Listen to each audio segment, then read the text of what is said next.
On est parti ? Oui, allô. Oui. Bien le bonjour, j'espère que vous... Oui. En termes de... Pourquoi tu pleures ? Ok, je recommence.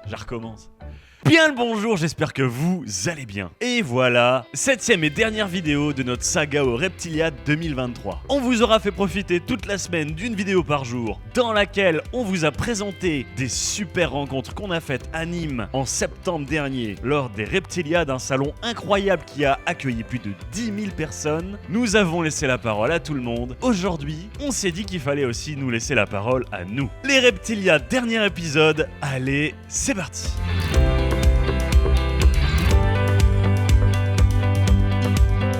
Et voilà, ça y est, c'est la fin de ma deuxième journée au Reptiliad ici à Nîmes. Ça a été 2 jours hyper intenses. On a fait que tourner, on a rencontré plein de monde. On a interviewé un maximum de personnes. Alors ce qui est incroyable dans un salon comme celui-ci, c'est la diversité des acteurs et des exposants. On y a retrouvé absolument de tout. C'est-à-dire qu'il y a des gens qui vendent de l'inerte, de la pierre, des décors, du terrascaping, des décors faits main. On a également des gens qui vendent des plantes. On a de la vente d'invertébrés, de la vente de gastéropodes, du conseil en formation, de la vente de lézards, de serpents, d'amphibiens, des dinosaures animés, des animatronics, de la vulgarisation et de l'accès à l'enfance, de la naturalisation d'insectes dans des cadres, dans des globes. Bref, les Reptiliades, c'était une première pour nous, une expérience extraordinaire. Un immense merci au staff organisateur. Moi, je rentre, j'ai encore 9 heures de route pour rejoindre la plus belle région de France, le Nord-Pas-de-Calais, et je vous laisse. Après ça, je vais dormir. Force à vous.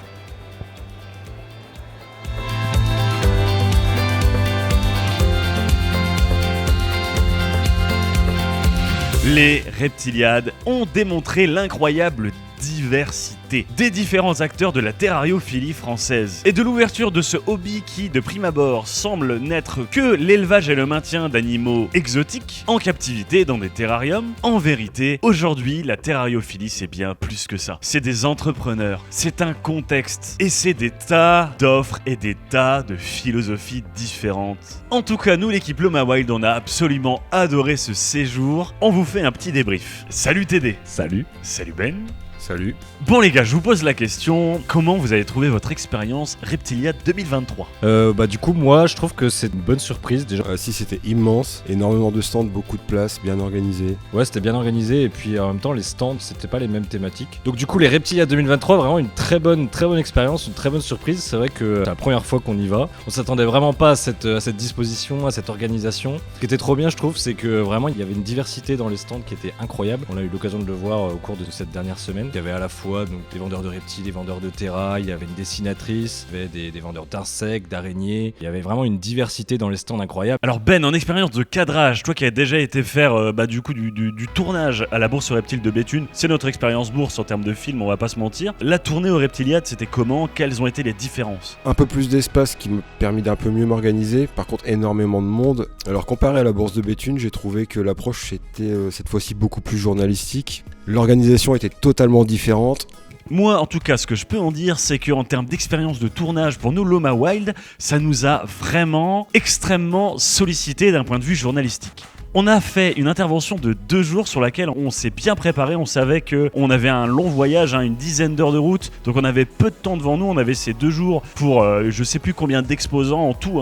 Donc voilà, il fallait qu'on se fasse un plan d'attaque et qu'on aille interviewer des gens, prendre des rendez-vous avec eux parce qu'évidemment, les exposants sont très sollicités par les visiteurs sur leur stand. De fait, il fallait vraiment trouver les instants parfaits et pas intervenir comme nous on le faisait d'habitude, c'est-à-dire aller sur les stands et au moment où on tombe, comme si on était des visiteurs, un peu comme un vlog, on interroge les personnes, on leur demande ce qu'elles font. Là vraiment c'était carré, on a pris des rendez-vous, on est allé les voir, alors peut-être pas pour tous, mais pour au moins une grande partie d'entre eux. Donc voilà, c'était assez professionnalisant et stimulant d'un point de vue journalistique. Je pense que c'est même une voie qui s'ouvre devant nous pour l'avenir de la chaîne Loma Wild. On va vraiment mettre un accent sur ce côté un petit peu reportage sur la terrariophilie et sur les différents acteurs du monde terrariophile. Alors nouvelle question les gars, qu'est-ce qui vous a le plus passionné d'un point de vue purement terrario pendant ces 2 jours aux Reptiliades ? Alors pour moi qui ne suis pas pas spécialement fan de Terrario à la base, qui apprécie cette discipline plus pour le contact animal, j'ai trouvé intéressant le côté plus politique que j'ai retrouvé lors de cette bourse. Avec Unicab et Pronatura par exemple. Oui, par exemple, je trouvais ça très intéressant au niveau de la législation, voir les difficultés que pouvait rencontrer la terrariophilie en France, l'engagement qu'ont les fans de terrariophilie en fait à essayer de faire bouger les choses. J'ai vraiment apprécié ça. Le côté avancé technologique aussi que j'ai trouvé avec OAS par exemple. C'est le futur, c'est le terrarium du futur, voilà. Il y a tout qui est intégré dedans, il y a plein de technologies numériques, c'est connecté, t'as une application mobile et tout, c'est vrai que c'est pas mal. Et cette recherche de pas forcément faire un terrarium uniquement pour les débutants, ils auraient tout à disposition, mais qui peut fonctionner pour les professionnels qui ont énormément de terrarium ou peu de temps libre, pour leur permettre de se dégager un peu de temps en fait. Alors moi pour le côté terrariophilie, ce que j'ai beaucoup apprécié dans ce salon, moi ça va être assez spécifique, mais moi je suis moins axé sur les reptiles, je suis plus insectes, araignées, etc. Du coup je trouve que déjà il y avait beaucoup d'exposants fourmis, ce qui est assez rare je trouve sur les salons, et c'est assez cool de voir que les exposants viennent ramener leurs colonies, leurs fourmilières, etc. pour l'exposer, c'est des choses assez sympas à voir. Et sinon moi j'adore le terrascaping, et je trouve que c'est une bonne idée aussi d'avoir mis en valeur des exposants qui vendent par exemple des plantes, des décorations, ou même carrément des prestations de terrascaping comme Neorium par exemple. Et ça, dans notre hobby, c'est quelque chose de très important, de très valorisant, et je trouve que c'est bien de le mettre en valeur sur ce genre d'événement. Alors là, je vous rejoins sur un truc, c'est marrant parce que t'as parlé de OAS, t'as parlé de Neorium, et c'est un peu ce qui s'est passé sur ce qu'on a diffusé sur la vidéo épisode 6 de la saga Reptilia 2023, et c'était extrêmement marqué en fait dans ce salon, les Reptilia 2023, c'est que contrairement à une bourse aux reptiles où on aurait vraiment de la pure vente de reptiles, exclusivement ça, ou d'entomologie, donc d'insectes et d'araignées,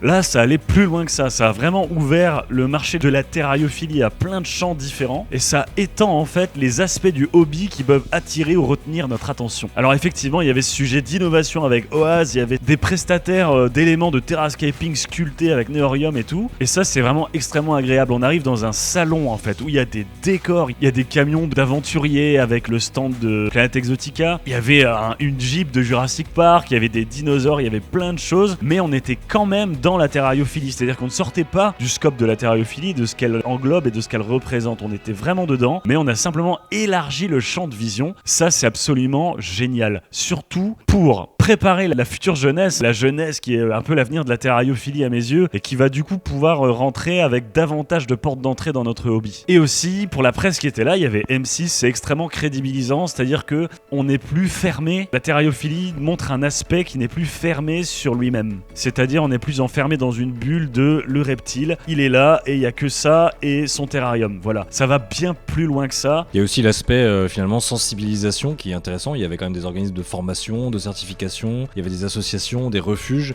et ça c'est des choses pareilles qu'on n'a pas l'habitude de voir et qui sont hyper importantes pour des gens qui sont pas vraiment de ce milieu-là, et aussi pour la presse finalement. Et c'est extrêmement professionnalisant en fait. Du coup on a l'approche pour les jeunes, je pense à Dinopédia où les gamins ils allaient mettre leurs mains dans la terre et chercher des fossiles, et de l'autre côté on a Charlotte Hubler qui est experte en législation, en formation, tout ce que tu veux, hyper crédible, hyper crédibilisant, surtout pour notre passion. Ça touche un panel de personnes absolument considérable, et on comprend du coup aisément le fait qu'il y ait plus de 10 000 personnes en 2 jours qui passent dans un pareil salon. Et aussi la présence de créateurs de contenu qui était intéressante. On a pu échanger sur le côté technique, mais aussi sur nos façons de voir la terrariophilie et comment la diffuser, prendre des rendez-vous qui peuvent nous permettre de faire évoluer la terrariophilie justement. Nous-mêmes, créateurs de contenu d'ailleurs, ça a été super chouette de pouvoir rencontrer des confrères, d'avoir rencontré Toupette pour la première fois, d'avoir rencontré Jessica de Terrapodia. Moi j'y ai vu ma copine Fanny de chez Planet Exotica, donc Iguana Queen. Ce sont des créateurs de contenu qui étaient là, venus au contact de leur communauté et de la communauté terrariophile dans son ensemble. Et nous également en fait, on a rencontré beaucoup d'abonnés. C'est vrai que c'est quelque chose qu'on n'a pas forcément énormément mis en avant dans nos vidéos, mais quand même un petit peu sur la première.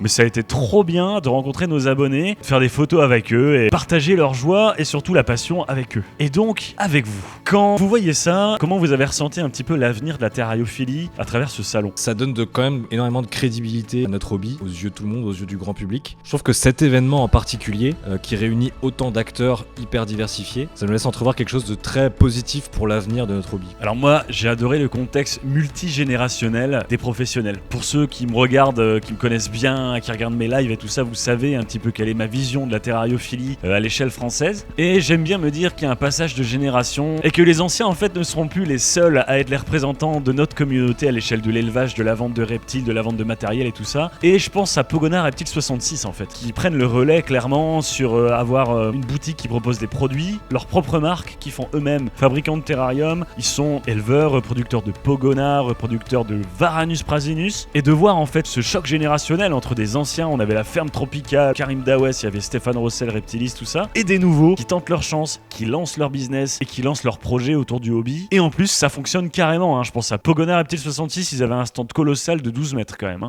Donc ça, c'est hyper chouette. Bon voilà, je pense qu'on a fait globalement un petit tour en termes de débrief. Hâte de revoir ça l'année prochaine, en espérant que peut-être on n'en pu entendre. Bon, et puis surtout, s'il y avait quelque chose à redire sur les reptiliades, en termes de négatif, la bière sans alcool, franchement...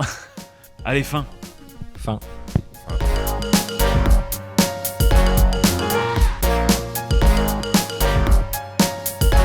À chacun, à chacune, chaque rencontre qu'on a faite lors de ce week-end incroyable à Nîmes, à Charlotte, Pelou, organisatrice, à Steve, organisateur des Reptiliades 2023, merci. Cette incroyable année de terrariophilie avec vous à travers Loma Wild, ça démontre que le Nord est terrariophile, mais désormais on sait aussi que le Sud est terrariophile. À tous, je vous dis bon dimanche, mais surtout, force à vous.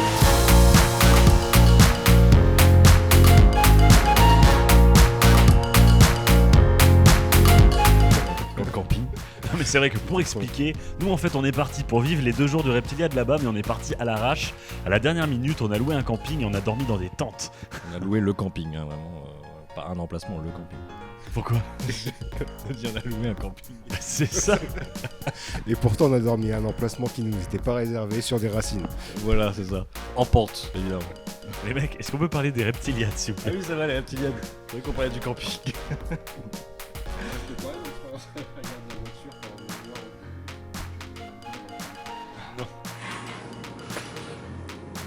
Reptiliade J7. Tournage. Tournage du bordel. Caméra secondaire.